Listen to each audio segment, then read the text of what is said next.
Okay, here we are, core activation. Let's begin working this body in the right way. Here we go. So I have my broom again today, and it's not for sweeping the room. It's for activating the core.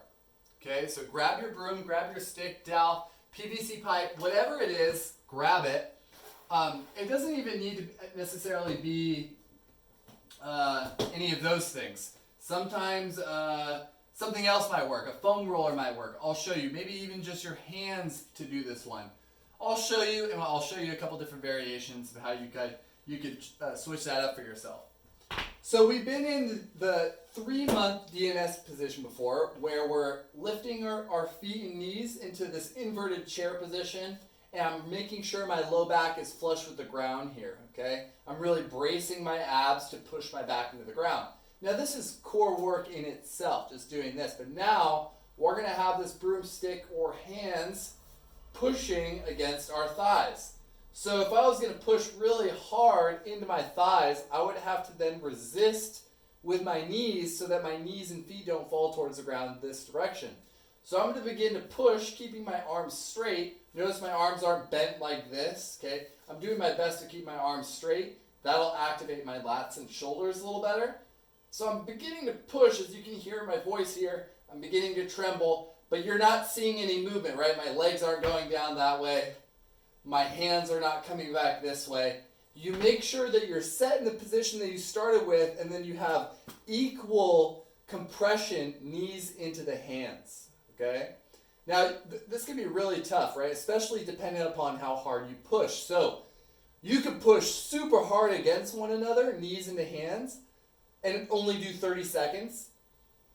Or you can do a minute of maybe not so hard pushing against one another. So you have the options. Intensity is something that's appropriate for whoever is working with the exercise, right? So this is for you to judge. Maybe you want to push really hard one time. Maybe the second time you're a little bit more tired and you don't want to push hard the second time. So play with it.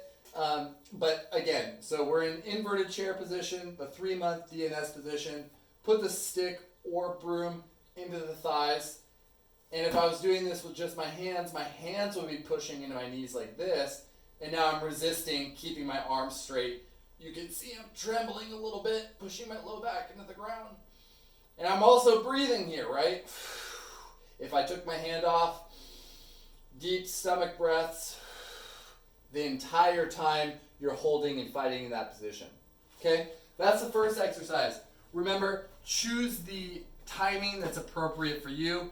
If you're doing 2 sets, challenge yourself within those 2 sets. If you're doing 3, pace yourself according to what you need to do for those 3 sets. Okay?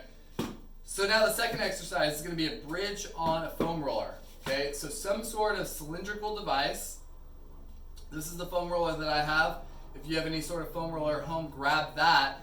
And you're going to do a bridge, which I'm sure you've seen. I've had you do versions of bridges. Even last time I had you do a single leg bridge. Today is going to be a double-footed bridge on the roller, which is going to activate the hamstrings a little bit more. So pretty simply, put the middle of your foot right on top of the roller, each foot.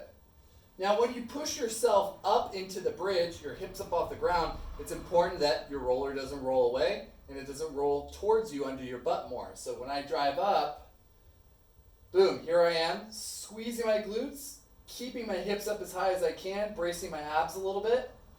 I can either open my posture like so, or I can push my hands down into the ground here. That's your choice. Anytime you're doing a bridge on a roller or a ball, and the ball wants to roll away, or the roller wants to roll away, the hamstrings are going to want to work more than the glutes. So it's your job to think about how the glutes should be working just as hard as the hamstrings. Focus on glutes working so the hamstrings don't work too much, okay? So you're going to hold that for a minute. Really fight. I'm actually requesting that everyone try to do at least a minute there, okay? Fight for that one. And then lastly, third exercise is going to be a rotation. As I've mentioned before in one of the early videos, I like to engage the core in 3 different manners. Usually, front side. Great, we did the 3-month position, pushing the broom into the knees.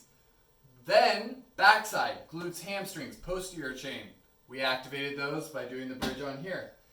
Then I like to do a rotation. So this is the rotation exercise. It's also really great for opening up your posture and working your shoulders at the same time, which you're going to find out here soon. So you're in tabletop. Place one hand on your low back with the palm facing the sky. Great. Now from here, you're going to pull this left elbow, shoulder back, up and back behind you. As I do that, I'm pushing this arm straight through the floor, really driving through the ground. Not allowing my hips to shift back, not allowing my hips to shift forward. I'm staying right where my hips started. Open up, come back down.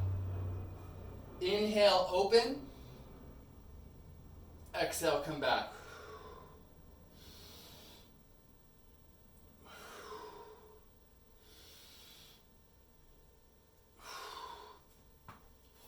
So make sure you do 15 of those each side.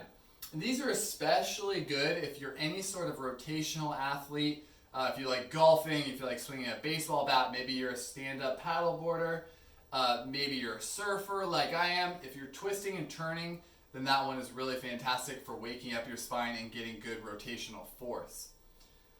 That's it for core activation. 2 or 3 sets per usual. Enjoy. I hope the body's waking up, because we're about to get into tier 3.